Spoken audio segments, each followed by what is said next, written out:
Tennis Tunes! We gotta talk about the finals with Gus and Kim real quick. That match was wild. The video's doing really well. Shout out to Kim and Gus for letting me post it. I think they both knew they'd probably be catching some heat, and they certainly did. The comments on that video are so heated. I love to hear everyone's opinions. Everyone's entitled to their own opinions. I love seeing them on the channel. It's great stuff. But I do have a couple things I want to say. The first is that, if you say, hey, this looks like 3-0 tennis, that's fine, go for it. I totally get it. I personally think that the camera just slows the ball way down, where it looks like they have so much more time to prepare for a better shot. In fact, I've had someone on the channel multiple times who went to play at the USTA Nationals for 4-0 singles tennis, and he got third place out of everybody. And guess what? He's lost to Kim and Gus in tournament matches. So, I know it looks like it, I get it, but I promise you I'm not fibbing on the rankings out here. There was one comment that just kind of stood out to me more than the rest, and it was the classic, these players are 3.0 at best. So of course I said, somebody hand this man a breast. I guess he didn't like that, because then he went on to say he's a top 500 ATP pro and these players are just trash. And that upset me, because these players are nice enough to let me have them on the channel. I don't like people just insulting them and putting them down. All right, but here's where things get fun, because he left a comment in that comment thread that he later deleted where he included his full name. And before he deleted it, I might have looked him up, and I was just curious what his stats and everything were. And, he doesn't like when people lie about their ranking, I guess, because he says these are 3-0 players, they're not 4-0. I guess you don't like that. It's almost like if someone were to claim that they made top 500, but they never actually did. And if they were going to do it and they got close, it was in doubles. But they never did it. Oh, my favorite commercial just came on. I'm so sorry. Let me watch this and then we'll jump into the match today.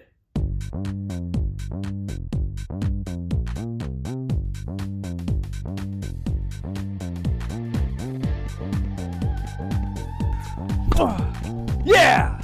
Oh, hello. My name's Douchey McDouchepants, owner and operator of So Much Better Than You America Corp. And I'm here to tell you, you don't need to be stuck with your 3-0 level. Hey, Andrew Agassi, looking good.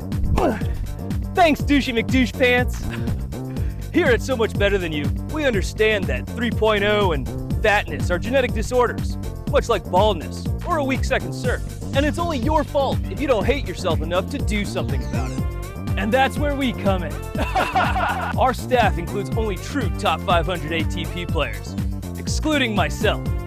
We can turn that Frankenstein you see in the mirror every morning into a Franken lion finder. Just think of it as a you that won't make people vomit. So pick up that racket and come join us. Because if you don't play tennis as a full-time job so you can earn less than minimum wage, why even bother? This is one small match for man, one giant match for Toon Buffoon kind. Oh man, what a feisty intro from the Toon Buffoon. That's all in good fun though, I hope everybody knows that.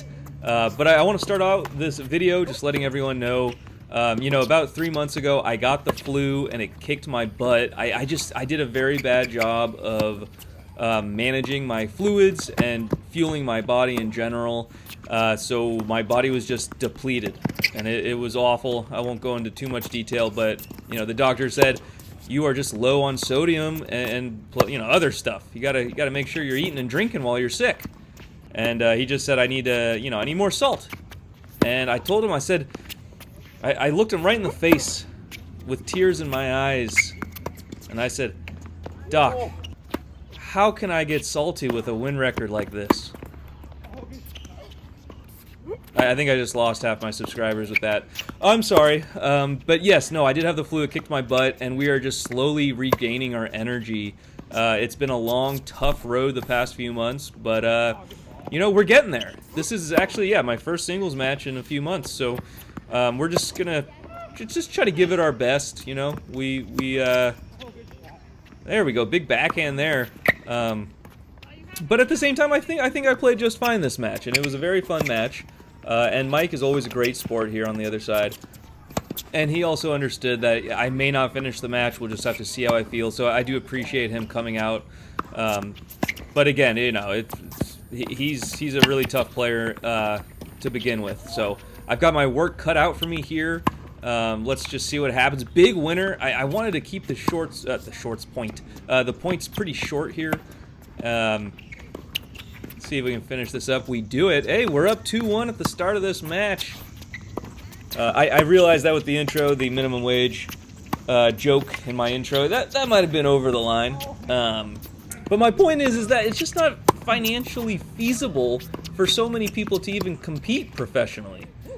So anyone who does, like seriously, anyone who competes professionally in tennis has my utmost respect. It's incredibly hard, especially considering like you may not be able to make as much as a lot of other professional sports. You know, it's very tough to do. Carousel, like what a legend. He's an inspiration. Guy's awesome.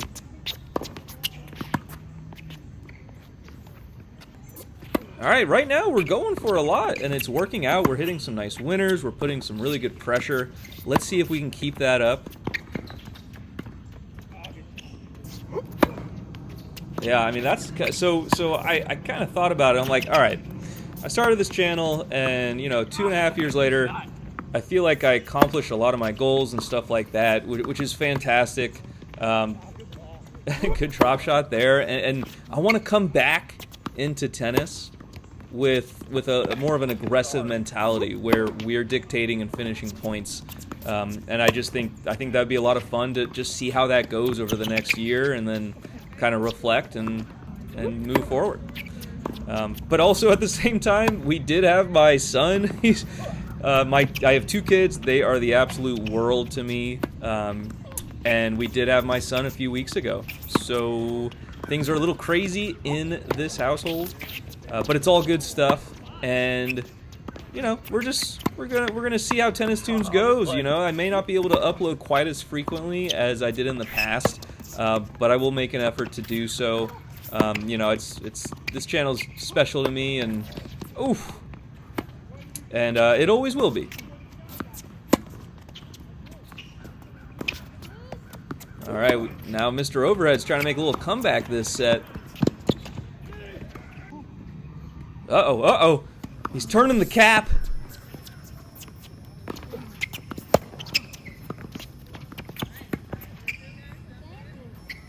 There we go. That's how we do it.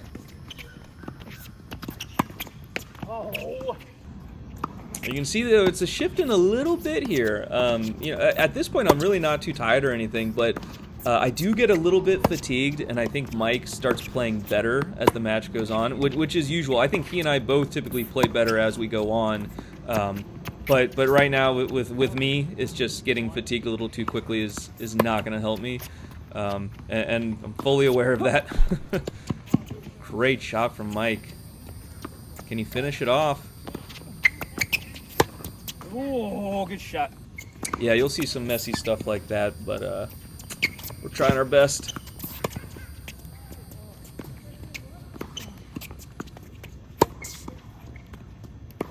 Yeah, you see, okay, so this is a great example of Mike getting really comfortable. Yep.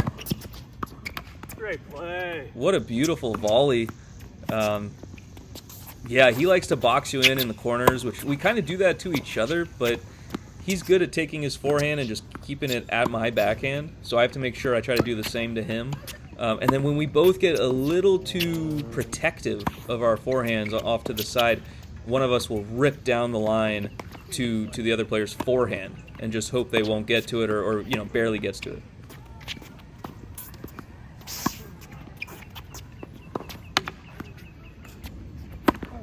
Yeah, I was just out.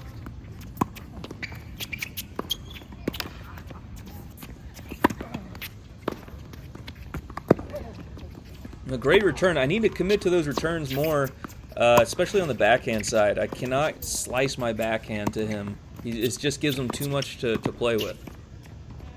Another great play at the net from Mike. He's keeping this game alive. Big comeback from him too. I was up 4-1, and then it just shifted a bit.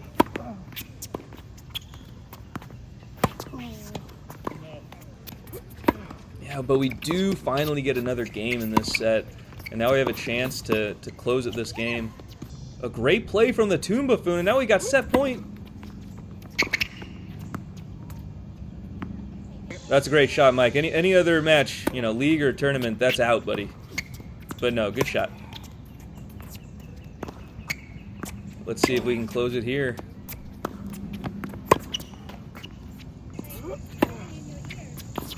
Can't quite do it.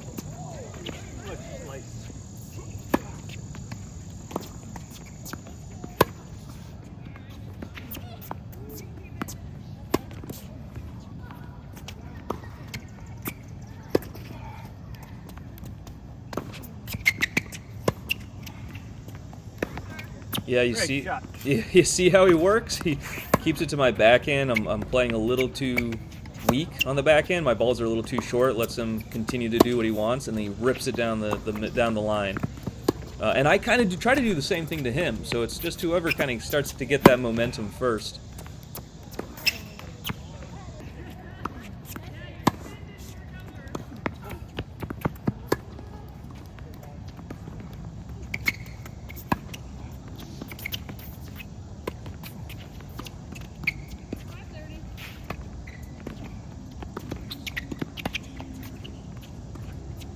Yeah, wasn't too pretty, but, you know, it's a pretty smart play, I think. You see him running over, so we both run over to our forehands, but I try to rip and I can't do it.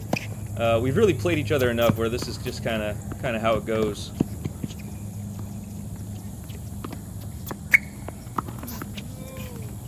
Wait, what? Mr. Overhead? Missing an overhead?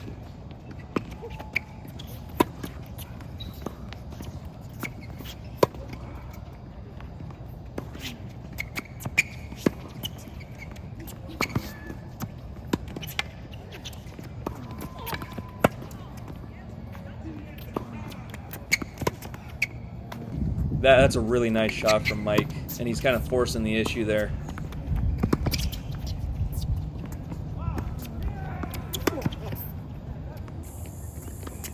All right, Mr. Overhead is up 6-5, and, you know, he's really taken this set over, but I'm hoping to get it to a 7-pointer.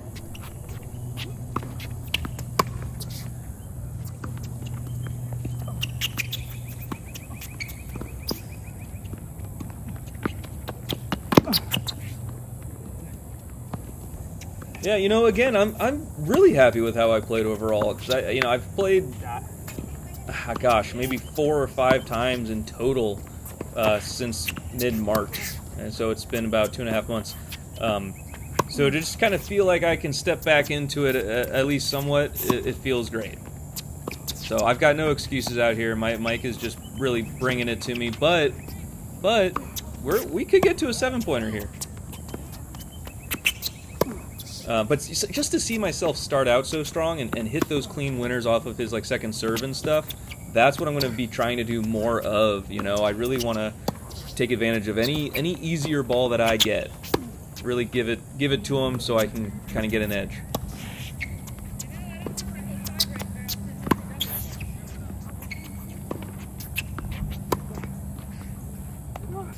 A rare forehand miss, and we get to the 7-pointer.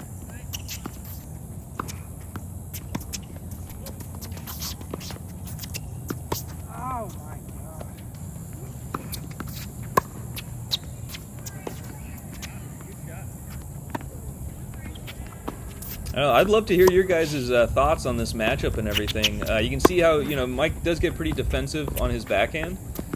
So, you know, number one is to get it to his backhand. But he's so protective of it and he moves so well that it can be tricky.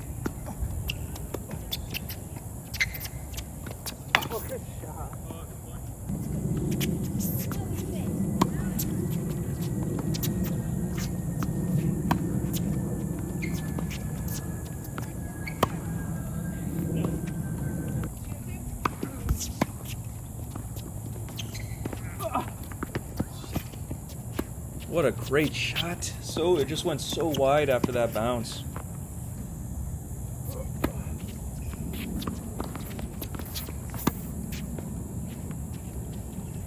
Yeah, we kind of just choke it away at the end there, but Mike played great.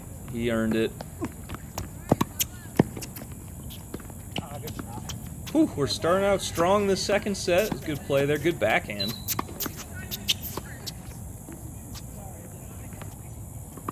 Yeah, I don't usually like to reveal the endings beforehand, but I just want to say I don't end up finishing this match. I just thought it was smarter for me to just kind of stop it at some point. You'll see who's up, though, at the end, and you can tell me who you think was going to end up winning this match. I felt good enough to finish the match. I just didn't want to overdo it. I didn't want to push it, but really happy with not only how I played, but just the fact that I felt, you know, pretty good the whole time in terms of energy and just, you know, my body was cooperating, so that was great.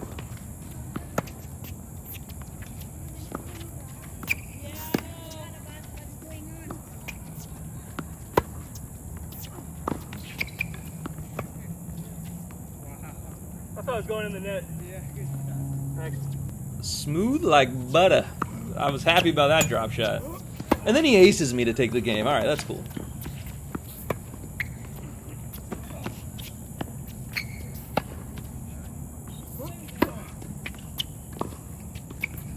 Look at this. I'm the one hitting the overheads. Who would have thought?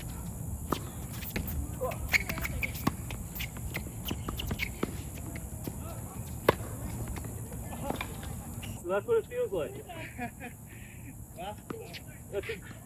What an incredible feeling. I'm Mr. Overhead now. All right, everybody, let's get that cleared.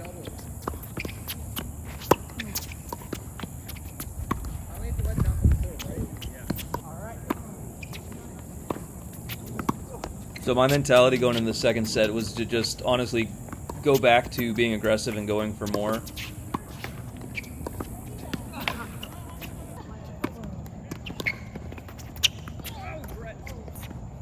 That was a tough ball to miss. I think if I get that in, that's my point.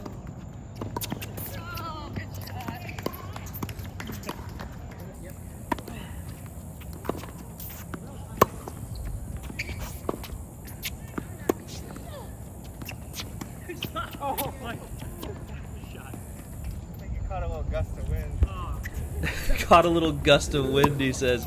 I don't know if he... I thought he, like, shanked that a little bit. Maybe not.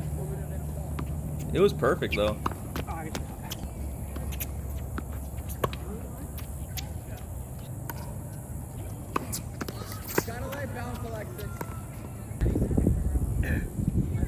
Hi, I'm the Tune Buffoon, owner and operator of Tennis Tunes on YouTube, and I'm here to tell you, you're perfect just the way you are.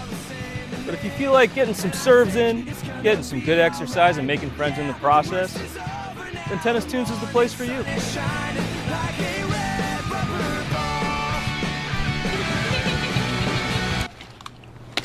Spare me.